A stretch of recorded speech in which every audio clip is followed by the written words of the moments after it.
Tiki and Tierney. What up, Big Joe? How are you? Hi, guys. How are you? Doing okay. Joe, your era was so different. And we've talked about this enough. There's been enough books out there. I know that a lot of you guys didn't like Gastineau for his antics and his theatrics, but on game day, you guys were tight and you had each other's back. The most disconcerting part about this is that nobody had Geno Smith's back. What happened? Well, I think there's a culture there created by Rex Ryan. I really do. Rex had 5 different sets of rules for 5 different people. Let's go back to the Santonio Holmes incident where he leaves the game, the last game of the season, and the head coach doesn't know he's off the field. If that was true, which he said it was, okay, that's a disconnect from your team right there. The Geno Smith situation in San Diego, he knew what time the movie was, that didn't know what time his meeting was. You know what I mean? And there's another set of rules there. So and you can go down the line and talk to the guys throughout the years of how Rex, had different sets of rules. I've always said that is anybody, which I'm sure you guys know this because by watching more than anybody, discipline on a team is needed. You have to have it. And that culture of do what you want and let's just roll with it, and as long as we're winning football games, nothing really matters, doesn't work. I mean, the only person I can point to over the years is Pete Carroll from Seattle, who actually has had probably one of the best general managers in the league as far as bringing in talent, in the lower rounds in free agency and just basically turning them loose on the field and dominating the game, and who has had a loose ship, if to say the least. Any other, professional team, Tom Coughlin's a perfect example, of course, Bill Belichick, go down the line, guys that win Super Bowls have discipline involved in the organization, okay? And I think that's one thing that Rex never had, and it's very evident that Rex never cared about that. Now you mentioned the point of basically Geno Smith, nobody having his back. I don't know exactly what happened in that locker room, of course, but it wasn't good. But I guarantee you that as they were talking about it, and we'll just call Mr. I, the linebacker, I can't say his name. IKNM Paul A, and I had to hyphenate it. I actually wrote it out. EYE-K N-M-Paul-AYY. So it's not an easy one, Joe. Like I said, Mr. I. Yeah. So anyway, listen, everybody understands, all you have to do is watch Geno's interviews about his confidence or cockiness, whatever you want to call it, okay? Now, if he didn't want to adhere to what this guy needed or wanted, and I could see him being pretty arrogant about it. Now, if you're in the locker room, political correctness works on the street here. And I think the society as a whole is out of hand with political correctness. Yep, so do I. But it works on the street to a point. In the NFL locker room, political correctness isn't so valuable. Yeah. Okay? And if you start wagging your finger in somebody's face, or you're being obstinate to a guy who thinks he's right, there may be a problem very quickly.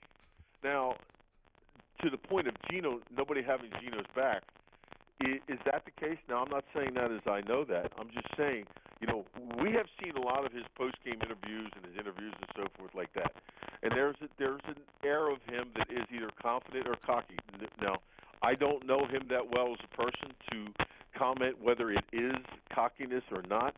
But, there had to be something. We're going to, Joe, I hate to do that. We're going to actually try to get him on a better line there, a little static, and had some interesting thoughts. Didn't want to cut him off too early. We'll get him back up, patch him back in. Yeah, interesting he Hopefully brings up it's, Rex Ryan. Rex Ryan's role in this. It's like he's blaming Rex. Yeah, a little bit. Like he puts it all on Rex because of the culture that he allowed to exist. And you actually heard this a little bit after Rex was gone. Some guys saying, essentially it's inmates running the asylum. And sometimes that works as long as there is a strong enough leadership of players in the locker room who can control it, right, and to direct it in the right way. Otherwise, it gets out of hand and it kind of comes to roost.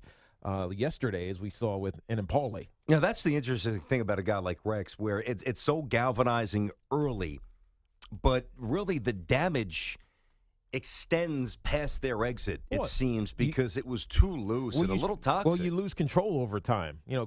Early on it feels like it's fine, it's great. We're going to do the things the right way. But just like kids in a classroom, you need some structure, and without it, things don't always go the way that you expect them. And I think that's what they're up against right now. What we expect, or what they expected in that locker room, you can't count on it. And if you can't count on it, who knows where it goes? It's funny. Joe kind of described Gino as a little cocky, a little arrogant. And I have a little different read. I think there's he's a little more aloof. I don't know that he's overtly cocky. That's an interesting way to look at it. But it's subjective. I mean, the way I read you and you read me, it's not the way everybody reads me and the way everybody reads you. So it's interesting. Joe Klecko's back with us here on CBS Sports Radio, Tiki and Tierney. Joe, the last thing you were really get into is that, Gino, for a guy who wasn't really done anything in this league, projects an air of cockiness, a little bit arrogant, huh? Yeah, well, I mean, from the interviews that he gives, and even as, I should be the starter, listen, I understand that. And inside your body, you have to believe that, at least to make it work for yourself. But, there comes a time and place where, humility, you have to at least learn to spell it. Okay, and the thing about it is, in today's athletes, you find more cockiness, I think, than confidence. You know what I mean? Now, again, I don't know that for sure, and I'm not saying it, but that's the feeling I get from it.